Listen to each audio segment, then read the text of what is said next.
सानिया 9 मई जहां एक तरफ पाकिस्तान तहरीक इंसाफ की क़यादत कारकुनान के लिए अपने साथ मुश्किलात और परेशानियां लाया, वहीं पाकिस्तान तहरीक इंसाफ से वाबस्ता इलेक्ट्रॉनिक मीडिया और सोशल मीडिया अफराद भी ज़ेरे अताब आए, जिनमें मशहूर तरीन क़यादत और पाकिस्तान के चोटी के सहाफ़ी इमरान रियाज खान भी इस पर तशद्दुद कार्रवाइयों का निशाना बने, जिनसे पाकिस्तान तहरीक इंसाफ की क़यादत बिमा बढ़कर मुब्तला हुई। सानिया 9 मई के वाक़यात के बाद पहले गिरफ्तार और फिर हुकाम के मुताबिक जेल के बाहर से लापता होने वाली टीवी मेजबान और यूट्यूबर इमरान रियाज खान ने बाजियाबी के बाद दिए गए पहले तफसीली इंटरव्यू में कहा कि इन्हें अपनी इस सोच पर अफसोस है कि मुल्क के मुफाद में किसी फर्द को लापता किया जाना दुरुस्त हो सकता है, क्योंकि मुल्क के मुफाद बहरहाल सबसे मुकद्दम है। लेकिन क्या है बेगुनाहों को जेलों में डालना और बगैर किसी मुकदमे और बगैर किसी कसूर के इन पर तशद्दुद, नुकसान पहुँचाना और अपनी बात मनवाना भला कौन सी जमहूरियत और आइन पर अमल दरामद होना है। कई माह तक गायब रहने के बाद इमरान रियाज खान सितंबर 2023 में वापस आए थे। अपने वकील मियां अली इशफाक के साथ क्रॉस एग्जामिनेशन नामी पॉडकास्ट में बात करते हुए इनका कहना था कि मुझे अफसोस है अगर मैंने कभी सोचा किसी का गायब रहना रियासत के मुफाद में हो सकता है। क्या रियासत का मुफाद बंदों को गायब करके बाकी लोगों की हिफाजत? सानिया 9 मई को साबिक वजीर आजम इमरान खान की गिरफ्तारी के रद्दअमल में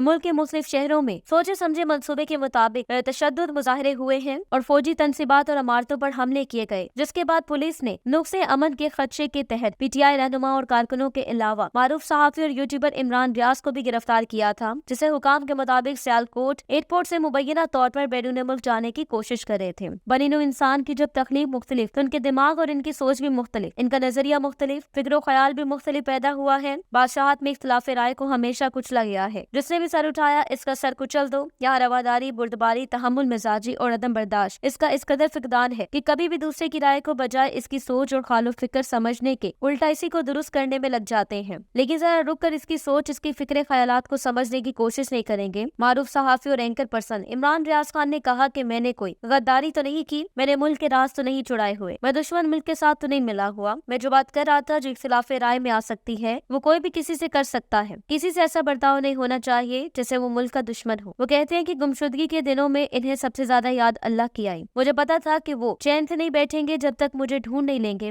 वो मजीद कहते हैं कि जब लापता हुआ तो वालिद के पाँव पर चोट लगी हुई थी, वो उम्रे पर नहीं जा सके। वो मेरे लापता होने पर बहुत परेशान हो गए, हत्ता कि इमरान रियाज के अदम मौजूदगी में ऐसी अफवाहें भी उड़ने लगी थी कि शायद वो अब जिंदा नहीं रहे। हालांकि इमरान रियाज खान जब वापस आए तो अपने दोस्तों से पूछा तो इन्होंने जवाब दिया कि हमने तो सिर्फ प्रेशर बनाने के लिए ऐसा काम किया था, जिस पर इमरान रियाज ने कहा कि तुमने प्रेशर बनाने के चक्कर में मेरे घर वालों को प्रेशर में डाल दिया। वो याद करते हैं कि बाजियाबी के बाद कोई मुझे गले लगाने आएगा तो कोई मेरा तमाशा देखने आएगा, कोई मुझे हौसला देने आया, कोई दुआ देने और कोई मुझे मुखबरी करने। इन्होंने मजीद बताया कि आज भी इन्हें बोलने में कुछ दिक्कत होती है। वो कहते हैं कि जब मैं वापस आया तो बोल नहीं पा रहा था, अभी भी बोलने में प्रॉब्लम हो जाती है। दूसरी जानिब अगर इमरान रियाज खान की गिरफ्तारी की बात की जाए तो माजी में इमरान रियाज खान मुल्क में रियासी इदारों पर तनकीद करने वालों को आड़े हाथों लेते थे। इमरान रियाज खान ने लापता अफराद की बाजियाबी के लिए मुनक्किद एक एहतजाज की तरफ इशारा करते हुए कहा था कि ये लोग मुल्क के साथ गद्दारी करते हैं और इदारों पर हमला करते हैं, लेकिन इमरान रियाज के बकौल वो पहले इस मामले की शिद्दत को इस कदर महसूस नहीं करते थे जितना अब करते हैं। इमरान रियाज की गिरफ्तारी से लेकर इनकी रिहाई अवाम बिलखसूस KPK की अवाम ने दिलो जान से इनकी बाजियाबी तक न सिर्फ इलेक्ट्रॉनिक मीडिया बल्कि तमाम social media group, social media sites पर जा जाकर इनके लिए आवाज बुलंद की, जो शायद पाकिस्तानी सहाफी तारीख में पहली बार मीडिया के किसी पर्सन की इतनी इज्जत अफजाई देखने को मिली।